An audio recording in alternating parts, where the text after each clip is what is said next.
The harvest is rich, but the labourers are few. There is never an absence of the sowing of the seed, of the work of grace in souls, but there is oftentimes a serious absence of collaborators, that both on the level of the potential of souls in the pews or wherever they may be out there, and also on the level of those specifically who might be under the impulse of the Holy Ghost and thinking of giving themselves specifically to the work of the Lord exclusively for their innings on earth. They are superiors, people in office, who are very good at fielding graces, it would seem. How many good vocations have been lost through purely human prudence, the lack of divine discernment and intuition, tracing precisely the secret work of grace and going along with the Holy Ghost and not working independently of Him. In many places, those who were of the classic type and mode were disfavoured, while others of a certain ilk were favoured and promoted. But then what happened? Certain people might be ordained and would have a brief apparent success, but where are they now? Oftentimes married, whereas others were put off by those who wanted a certain type of candidate and were looking for any excuse to exclude the other type. Purely human programming, not with a divine vision. Because actually, quite often, the irony is that those who are open-minded are actually very close-minded, and they don't really listen or have the mind of the Spirit. What place has this human mentality in the work of the divine? Are we doing something human? Who are we serving? Because it will not work. God is not free to bless our projects when they're not His. Having said that, there are places where God and man do work hand in hand and the blessing follows.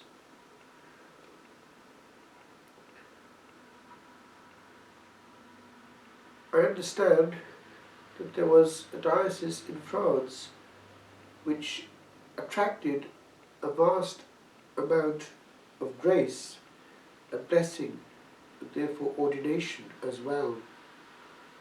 It was Bishop Ray, I think he's still there actually, in Toulon. He was very open to anything which the Spirit was doing, and he would say yes rather than no to groups that would come to him. And the result is that over the years, not less than 50 communities came and flourished under him. Of course, that led to many ordinations. Our own Bishop Smith, who is precisely, although now retired, a model of someone who cared and was open-minded and said yes rather than no, and attracted therefore many vocations even from elsewhere, ordained around 100 to the priesthood. Whereas I know bishops who have ordained one or two, and one or two other bishops who have ordained hitherto none, and have little prospect of ever doing so.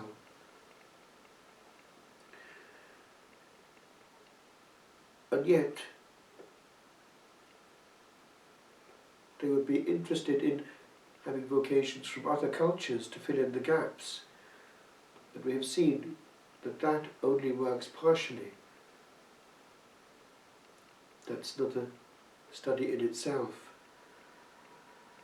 But it is linked, because when there is on the human level a certain dysfunctionality, it doesn't help either the work of the divine, because a culture and the psychology of a culture are very delicate issues and closely linked to the divine when it comes to the salvation of souls.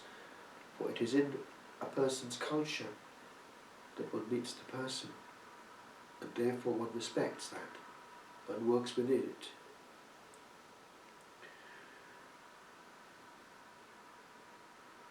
There are, however, ways and means of encouraging the free flow of grace.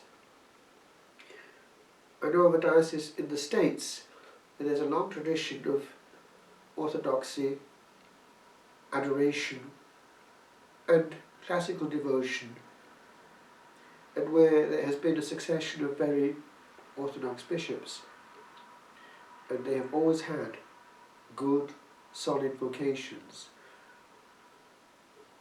And so this pattern also can be observed. If the divine is the centre of attention and operation, there is a locus where precisely the divine can work upon man. And no human programmings can take away from that dynamic and replace it. Why? Vocations are not programmed, they're received.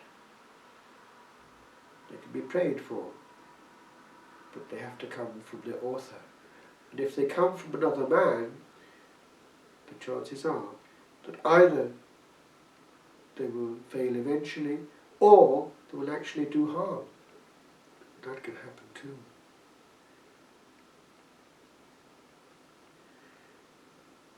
There are interesting surprises sometimes in the work of vocation.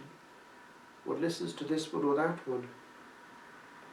I had a novice in Italy who actually persevered still in the community, who was working full time. It was manual work, and suddenly out of the blue a huge object came from nowhere, a brick or something, and smashed on his head, and he ended up in hospital for quite a long time. On his hospital bed, this thought came to him from somewhere. Maybe this brick came from someone who was asking me to do something. And he became a good and holy priest.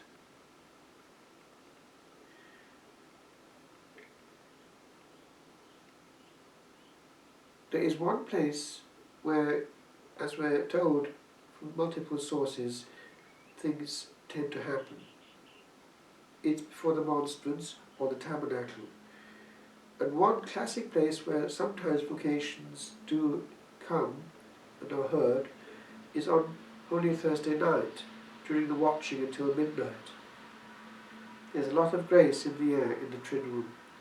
But also, there are places and even groups that can favour it greatly. We have in Ireland Youth 2000 and similar groups where young people have a buzz, and where, interestingly, Jesus is allowed to reign through much good Eucharistic adoration. We can create beauty and an atmosphere in which the soul is moved. That helps greatly. That we can do. Create the maximum with our means, but then ask the Lord to zoom in. But we have to do our part. Enthrone God and grant Him a chance to get through space, sacred space, and powerful teaching which gives a young person a notion of the majesty of God and the wonder and power given to those who approach Him and receive Him in ordination. What greater good can one do in one's short innings on earth than become an alter Christus?